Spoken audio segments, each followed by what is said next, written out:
Esse vídeo é exclusivo para você que gosta de política, você que se inflama como se fosse um torcedor apaixonado pelo seu político favorito de A ou B. De antemão já vou dizendo que está muito difícil nós convivermos hoje no Brasil. Se você é contra o Lula, contra o PT, as pessoas já te taxam de bolsonarista. E se você é contra o Bolsonaro, as pessoas já vão te taxar de lulista ou petista. Tá muito difícil você expressar a sua opinião. Mas esse vídeo eu fiquei com vontade de gravar porque na última semana teve uma polêmica ali com aquele juiz da nossa Suprema Corte, o Barroso. Ele foi até um congresso da UNE, né? Lá no congresso da UNE. Para quem não sabe o que é o congresso da UNE, UNE significa União Nacional dos Estudantes, né? E lá tem os grêmios, tem as chapas, né? E ali eles defendem como se essas chapas funcionam como se fossem partidos políticos dentro da União Nacional dos Estudantes. E eles elegem um que é o presidente da UNE e tem muito apoio dos políticos. Os políticos ficam em cima, né? Ajudando, auxiliando, mandando verba, porque dali surgem os novos políticos que vão governar os estados, os municípios e até mesmo o país. E esse Luiz Barroso, esse juiz da nossa Suprema Corte, ele foi até um congresso desses da UNE, que acontece aí de tempos em tempos, e ele proferiu uma frase que gerou uma polêmica muito grande, que de acordo com a Constituição é um crime. Ele disse assim: acabamos, nós vencemos o bolsonarismo. Ou seja, um juiz da Suprema Corte, ele não pode escolher um partido, ele não pode combater os partidos políticos. Esse não é o papel dele. Mas ele estava lá no Congresso da UNE. E eu vou contar essa experiência para vocês, porque eu também já fui num congresso da UNE e eu gostaria de compartilhar com vocês aqui, principalmente você que fica inflamado aí com político, defendendo, apoiando, acusando, atacando, perdendo amizades, né, na sua família, no Facebook, no Instagram, você que já ninguém aguenta mais você.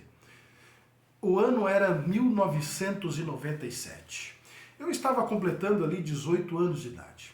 E olha só, eu estava ainda naquilo que nós dizemos hoje, ensino médio, no primeiro ano do ensino médio. E eu nem estava estudando aquele ano, porque eu era um rebelde. Já deixo claro aqui que eu não era cristão, não seguia nenhuma religião, eu era drogado, né? Eu bebia, eu gostava das baladas, mas eu tinha um grande conhecimento, né, com o pessoal que estudava e assim por diante. Então, em 1997, chegou um camarada que era ali da cidade de Rolim de Moura, no estado de Rondônia, onde eu morava, e ele estava morando na capital, em Porto Velho. E lá, um deputado, escute bem, um deputado, infelizmente eu esqueci o nome desse deputado, não consigo lembrar, mas eu queria lançar aqui o nome desse deputado, que era deputado na época lá de Rondônia. Esse deputado chegou para esse camarada e falou assim, vou chamar ele de Marquinhos. Marquinhos, arruma uma galera aí, cara, porque vai ter um congresso lá em Belo Horizonte, um congresso da UNE, e a nossa chapa, a chapa que nós defendemos, precisa vencer, né? O nosso candidato da chapa precisa vencer e se tornar o presidente da UNE, a União Nacional dos Estudantes, e eu apoio essa chapa. E a chapa era UJS, União Jovem Socialista. Só que naquele congresso da UNE, na época eles chamavam de secundaristas. Só podia entrar secundaristas, ou seja, aquilo que nós chamamos hoje de universitários. E eu não tinha nem terminado o ensino médio.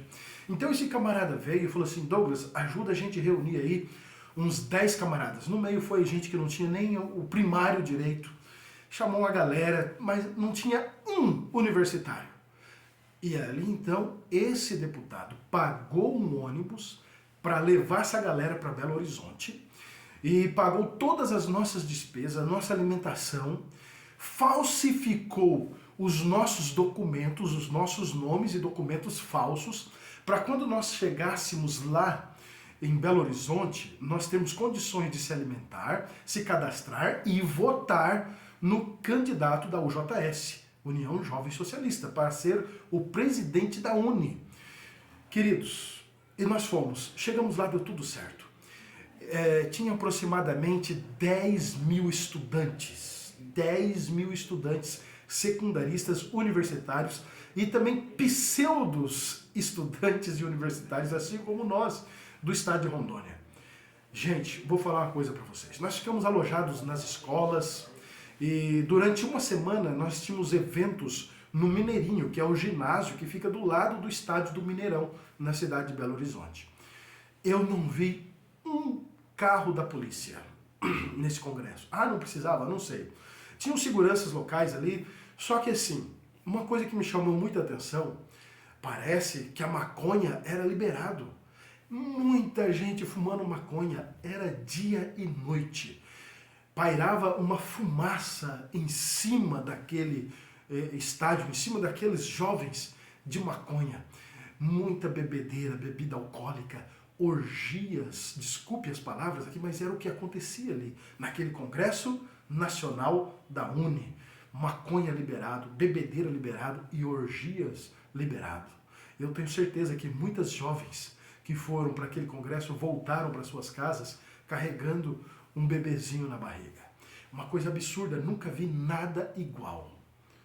E lá estávamos nós, com os documentos adulterados, título de estudante adulterado, curso que nós estávamos fazendo na faculdade adulterado, e votamos no candidato que estava concorrendo então à presidência da UNE, União Nacional dos Estudantes. E adivinhe, ele venceu.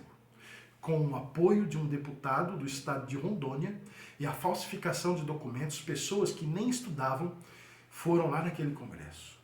Então, olha só, por que eu estou dizendo isso? A UNE, a União Nacional dos Estudantes, tem vários grêmios estudantis. E eles são extremamente ativistas políticos, defendem com unhas e dentes, né? Aí esse lado da esquerda socialista do Brasil. Então eu estive lá e eu vi a falcatrua que é aquilo, a orgia, a falsidade, a droga, a bebedeira que é aquilo. Então se você ainda confia no seu deputado, vamos dizer assim, no seu vereador, no prefeito da sua cidade, tem histórias de prefeitos que para chegar na prefeitura assassinou quase todos os seus adversários. Então, queridos, eu estou gravando esse vídeo aqui apenas para dizer para você, que é um ativista político, você que arde no coração essas discussões políticas de A ou B, eu quero dizer para você que você é um coitado. Você é apenas uma massa de manobra. Esses camaradas não estão nem aí para você. Não existe um único político no Brasil que está preocupado com pautas que vão beneficiar o indivíduo, o cidadão brasileiro. Não existe, queridos. É o poder pelo poder. Muita falcatrua, muita falsificação, muito assassinato por trás disso.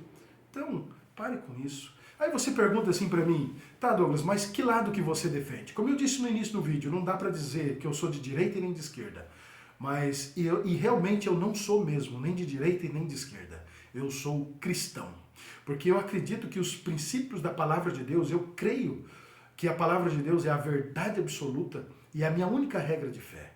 E eu creio que os princípios do cristianismo abordam todas as pautas para levar dignidade ao ser humano como indivíduo. Eu acredito na mudança do indivíduo, não na mudança das massas, desses pseudos defensores das minorias. Não existe isso. A Bíblia não fala isso para nós. Outra coisa, a palavra de Deus, ela não veio para combater grupos. O cristianismo, o evangelho não está aqui no mundo para combater grupos de LGBT, grupos minoritários. Não está aqui para fazer uma revolução social, econômica e política. Isso não é o evangelho. E as pessoas que estão usando a Bíblia, estão usando o evangelho para fazer esse tipo de revolução, para atacar grupo A, grupo B, grupo X, estão pecando contra Deus e contra os princípios que nós acreditamos. Olha o que diz aqui para nós encerrarmos o livro de Apocalipse, o capítulo 14, o verso 6. Diz o seguinte, olha só, vi outro anjo voando pelo meio do céu, tendo um evangelho eterno para pregar aos que habitam sobre a terra, a cada nação, tribo, língua e povo, dizendo em grande voz, temam a Deus e deem-lhe glória, pois é chegada a hora do seu juízo, a hora que ele vai julgar. E adorem aquele que fez o céu e a terra, o mar e as fontes das águas. Querido, o Evangelho, ele é para ser pregado a todos que habitam sobre a terra. E lá no livro de Atos, capítulo 10, verso 28, Pedro diz assim: Deus não faz acepção de pessoas. No capítulo 16, o verso 15 do Evangelho de Marcos, Jesus disse para os discípulos, ele deu uma ordem: ide por todo mundo, pregai o Evangelho a toda criatura. Essa é a mensagem do Evangelho. Eu estou aqui para pregar uma mensagem de salvação, de transformação do indivíduo a todos aqueles que me rodeiam. Eu não estou aqui para fazer revolução política, social, econômica, para combater o grupo minoritário X, B ou Y. Não. Todos que cruzarem o meu caminho, é o meu dever, é a minha responsabilidade que eles saibam que existe um Salvador para a vida deles, que pode perdoar todos os seus pecados e transformar a vida deles de acordo com a vontade de Deus. Se eles vão aceitar ou não, aí já não cabe a mim. Aí entra em cena um outro fator, o Espírito Santo. Aí é com ele. Mas esse é o meu papel.